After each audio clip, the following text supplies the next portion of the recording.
হ্যাঁ হ্যাঁ।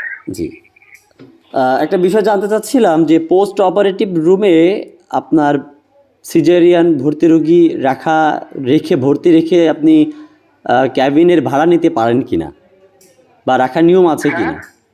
Post operative রুমে আপনি ভর্তি রোগী রাখতে পারেন? পোস্ট অপারেটিভ ভর্তি রোগী পোস্ট অপারেটিভ তাও আবার পুরুষ আমরা তো সবগুলোই পোস্ট অপারেটিভ রুমে আপনি সিজারিয়ান মহিলা রাখতে পারেন কিনা? কোথাও পোস্ট অপারেটিভ এরকম নাই। আমরা সবসময়, আমি যদি সবসময় থাকি তো আমি অবজারভেশনে রাখি।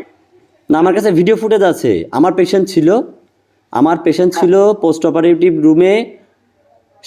তাকে হচ্ছে পোস্ট অপারেটিভ রুম থেকে আমরা আর কি রিলিজ করিয়ে নিয়ে গেছি। সেক্ষেত্রে কবে কবে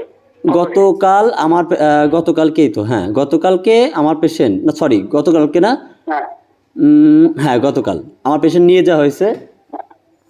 হ্যাঁ হ্যাঁ। এখন হচ্ছে সে আপনার পোস্ট অপারেটিভ পুরুষ পোস্ট অপারেটিভ। আমি ভিডিও করে আনছি, আমি ভিডিও করে আনছি, আমার ডকুমেন্টস রেখে দিয়েছি। সেই ক্ষেত্রে আসলে আপনারা পোস্ট অপারেটিভ পুরুষে তারপরও রেখে ভর্তি কার্যক্রম সচল রাখা, এটা কি কতদূর কিভাবে কি সম্ভব? আবার পোস্ট অপারেটিভ রুমে আপনারা 8,000 টাকা ডিমান্ড নিচ্ছেন, এটা আসলে কিভাবে সম্ভব হলো আমাকে একটু বলবেন?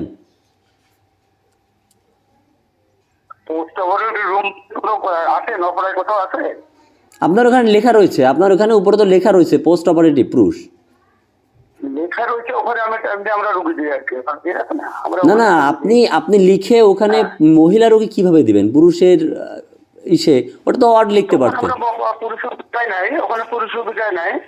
পুরুষ রোগী সবসময় থাকে না তো।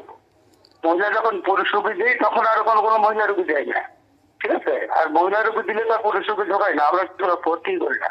আচ্ছা, কিন্তু আপনারা ক্যাবিনের ভাড়া নিয়েছেন, ক্যাবিনের কথা বলে রুগীকে ঢুকে আপনি ক্যাবিন দিতে পারেননি, আপনি ওখানে রেখে সেই ক্যাবিনের চার্জটা নিলেন। এটা কি আসলে আপনার কি মনে হয়, এটা কি ঠিক হয়েছে?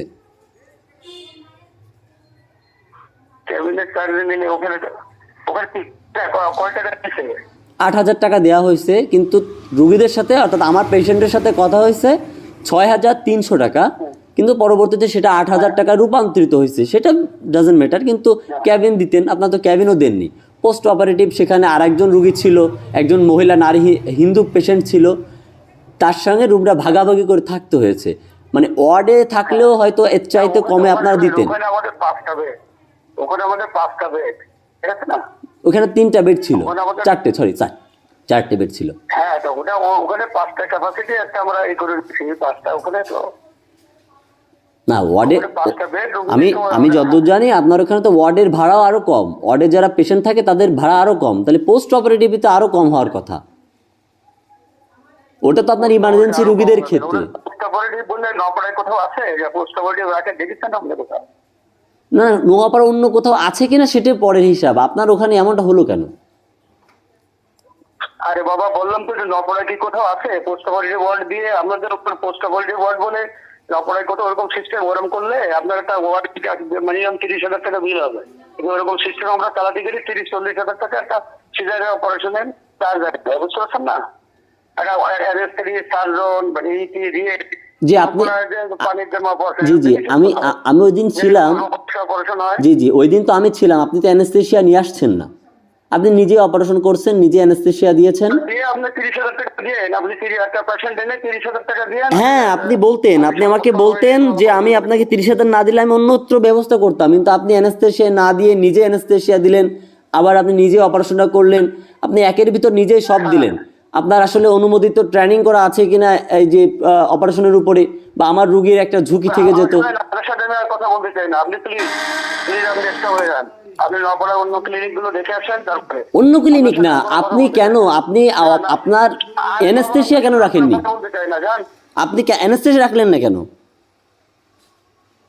আপনি 30,000 টাকা দিয়েন তোমার অ্যানেস্থেশিয়া নিয়ে। আপনার সাথে আমি 30,000 টাকা আপনার সাথে করবো কিনা সে তো পরের হিসাব। আপনার সঙ্গে 6,300 কন্ট্রাক্ট, 8,000 টাকা নিলেন, তারপর আবার আপনি নিজে অ্যানেস্থেশিয়া দিলেন, আপনি নিজেই অপারেশন করলেন।